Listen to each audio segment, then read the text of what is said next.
let's talk about something good. How about we do Hmm. that, Connor? Let's We've do good. spent a long time talking about some bad stuff. Let's talk about some good stuff. Do you want to start with Patrick Mahomes or Tyreek Hill or Travis Kelce Or Andy Reid. I mean, or Andy Reid? these four together. I just want to talk about them. We can start with Hill just because that game was Go ahead. absolutely insane. Yeah. That is the best game Tyreek Hill has ever played on the Chiefs. Uh-huh.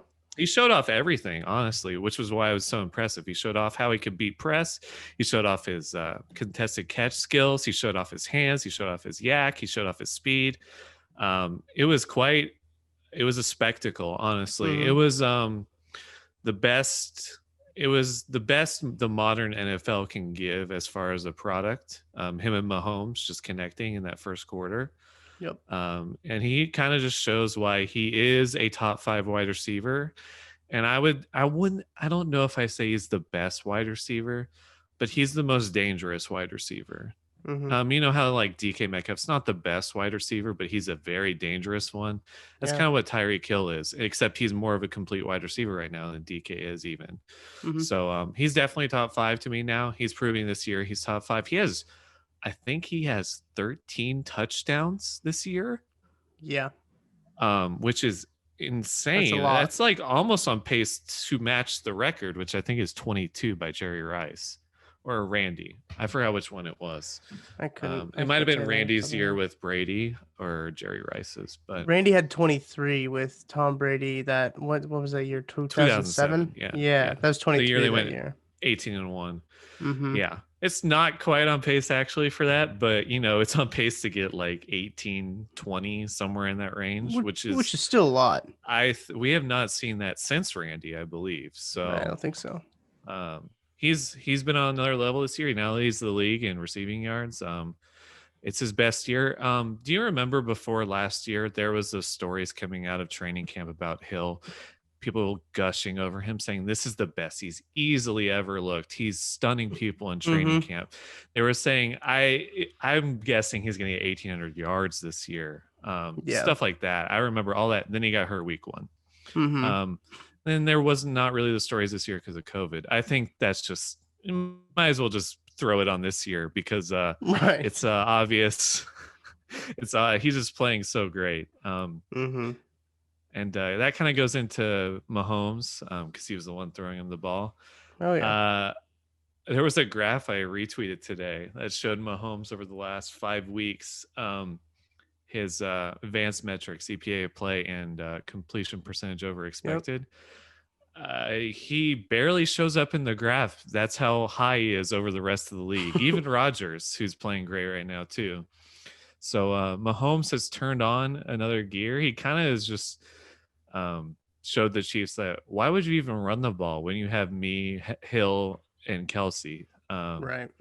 So it's so fun to watch him. He just recently qualified for career passing stats, Mm-hmm. going past 1,500 passing attempts, and he's like first or sometimes second in every stat. Right. I don't think people truly appreciate him sometimes, or Chiefs fans at least. I think the national media does, but I don't think Chiefs fans sometimes appreciate it. Um, a lot of people do, and I think everybody should appreciate that they're watching who will probably end up being the best Chiefs quarterback of all time, start his career and play this well. So Mm-hmm. it's a treat to watch him, and I think Kelsey and Reed also should get praise. Yeah. The four of them working together just leads to uh, at the same time the Chiefs game was happening. You know what other game was happening? It was the no quarterback game in Denver Yeah. with the Yeah. Saints. Sean Payton's a brilliant offensive mind. For some reason, he loves Taysom Hill, and that game was straight out of 1930. Mm-hmm. Um, I don't think there's ever been such a difference, such a dichotomy of NFL games than those two. Hill Right. going for 200 yards receiving in one quarter and that game happening at the same time. Um, I personally prefer the thing the Chiefs do. So Mm-hmm. It's a lot because more the fun. Denver, yeah, it's a lot more fun. And those four make it so fun. And I think everybody Yeah. should be so happy that those three have at least 3 more years together because that's when Hill's contract expires. So Yep. I think people should just really savor it and enjoy it while it lasts. The Chiefs have not only the number one and number two receivers in all of the NFL. I believe Patrick Mahomes is the passing yards leader as well. Yes, he is. So that output is just insane. My favorite stat from yesterday's game was Tyreek Hill was 14th in the league in terms of receiving yards heading into the game Mhm. against Tampa Bay. Ends the day number one. That's just a crazy stat because Travis Kelce was pretty close to number one. Dude's a Yeah. tight end, and he's number two in the whole league in terms of receiving yards. Yeah. Travis Kelce's having an amazing year. Tyreek Hill's having an amazing year. Patrick Mahomes is having an amazing year. Andy Reid having an amazing year. I Mhm. think we've seen some play calling that Travis and Patrick have both made up plays. They said that they made up that last one, but Yeah. we've seen that. But Andy Reid has still been. I would say for this year, I'll give him credit where credit's due. Is he's called a mostly aggressive play calling from the midway point to now. Yeah, I'm people who blame Reed for what happened at the end of the play calling wise for what happened for the Bucks to get back in the game. Yeah. The only thing to blame Reed for was not going for it on 4th and inches at the goal line, and Mm-hmm. then there was another punt that was kind of bad.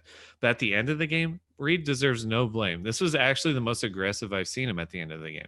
He let Yeah. Patrick Mahomes throw it on 2nd and 3rd down for the game-winning 1st down. I Mm-hmm. thought he was just going to do 3rd down, and I was like, maybe he doesn't even do that because the Bucks were only going to get it with like 30 seconds left if they just ran it twice. Right. But Yeah. instead, he's like, okay, Mahomes, I really do trust you. Go out and win the game. And you know what? Mahomes had 2 completions, and he did not no incompletions to stop the clock, give Tom Brady time. That Mm-hmm. the last completion to win the game was a really nice play from both Mahomes and Hill. Yeah. And his faith was vindicated. And that's what happens when you give the best player in the league a chance to win the game. He has won the game. Like I wrote in my article last week about him being clutch. He has won the game like 98% of the time. Mm-hmm. And that's a great success rate. That's higher probably than any quarterback in recent memory, even like Tom Brady. So you want to have your best players trying to win the game, and Reed is actually putting him in situations to do that now, and that's changed from earlier in his career. Even with the Chiefs, it's changed. Yeah. So kudos to him. I think he's really showing that he's evolving as a coach, which is something to say for a dude that's in his early 60s.